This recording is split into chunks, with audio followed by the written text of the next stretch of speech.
Time for the business news with Matthew Warren. And Apple crumbles in China. All credit due to Matthew Warren for that pun. What's the story, Matthew? Yeah, that's right. Well, there's been a sustained bout of attacks on the technology company there. It all started about 2 weeks ago with a TV documentary about China's repairs policy, which it criticised and said was unfair in comparison to other countries. That was then amplified by other parts of the media as well. Well, created such a fuss that Apple has finally backed down. Apple says we're sorry to its customers in China. The statement on the company's Chinese website came after state media accused the technology giant of treating Chinese consumers unfairly and not bothering to answer criticism. We realised that the lack of external communication during the process has led the outside world to think that Apple was arrogant and didn't care or pay attention to consumers' feedback. We sincerely apologise for any concerns or misunderstanding this has caused. For the past few weeks, Chinese state media has attacked Apple. According to them, the US company gives its Chinese customers a second-rate repair service. Warranties, too, for the iPhone 4 and 4S aren't as good as elsewhere. When iPhones are repaired in other countries, Apple replaces the entire phone. In China, it only replaces parts of it. Tim Cook's letter doesn't explicitly apologise for Apple's repair standards, but it does pledge to improve them, as well as making warranty information clearer. It's good business sense to keep Chinese consumers on side. China is Apple's third largest market and is expected to take over as its biggest in the next few years. So far, the episode's not dented Apple's loyal Chinese fan base. Some have even accused the Chinese government of economic nationalism, going after Apple only to try and advance the interests of domestic and state-owned mobile phone operators.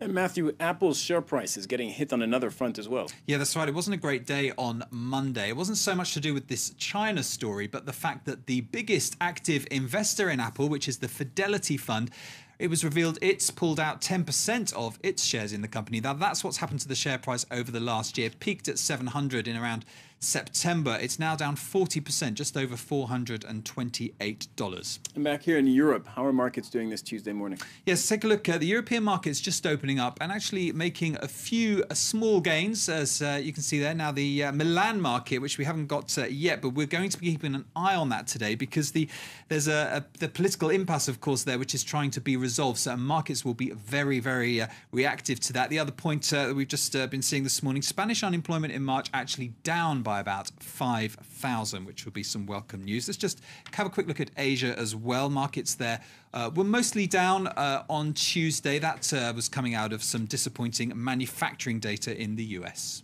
Matthew, the race is beginning to find a new boss for the WTO, the World Trade Organization. That's right. The 158 members of that organization need to find someone to succeed Pascal Lamy, the Frenchman who's been in charge for a number of years now. And there are 9 candidates in total. It all kicks off this Tuesday. It seems, according to various reports, that these are the 2 front runners. Roberto Azevedo from Brazil, he's currently the Brazilian ambassador to the World Trade Organization, and also Mari Pangestu, she's the former trade minister of Indonesia. But there are 7 other candidates as well, and for fairness, I feel we should also put their names on the screen. So they will also be there if you can see them from a range of countries: New Zealand, South Korea, Jordan.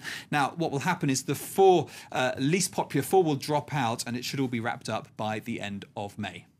All right, business news from France. Now, usually you're reporting on the bad news and unemployment figures going up, but you found today that one product never goes out of style. That's right. It seems it takes a lot to dent the French appetite for foie gras. Sometimes a controversial delicacy has seen its sales rise recently, but it's not all good news for producers. Exports are struggling, as Katerina Vitozzi reports.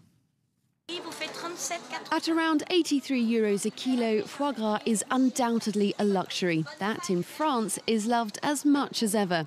Nearly 50% of households bought goose liver last year, mostly as a festive season treat. It's not something you buy every day, it's for when you want a treat. Isn't it expensive when money's tight? You have to do it occasionally and eat potatoes the day after.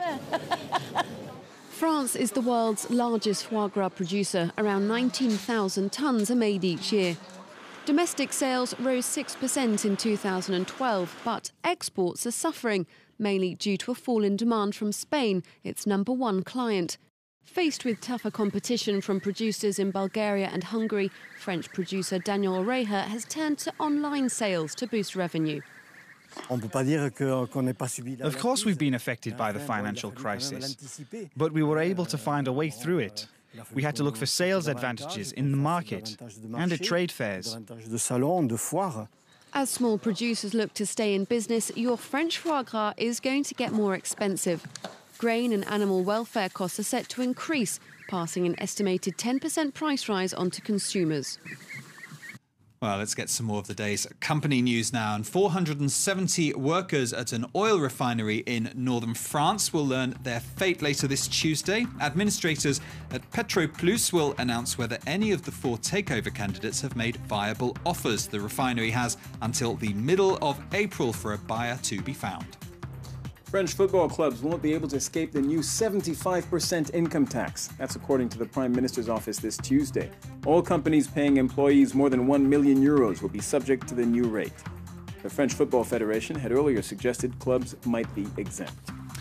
And the French call centre company Teleperformance has been hit by strikes at its Tunisian operations. Unions say that 80% of workers are taking part in a 72-hour strike. The company says the figure's more like 50%. Workers there are demanding better pay and conditions. And Matthew's got news on the French real estate market this morning that could be of interest to property owners or potential property buyers. Yes, you told me you're interested in this one, Cyril, and I was thinking this is a bit like the board game Monopoly, of course, which gives prices. I'm interested in all of your different stories, Matthew, just for the record. But especially this one.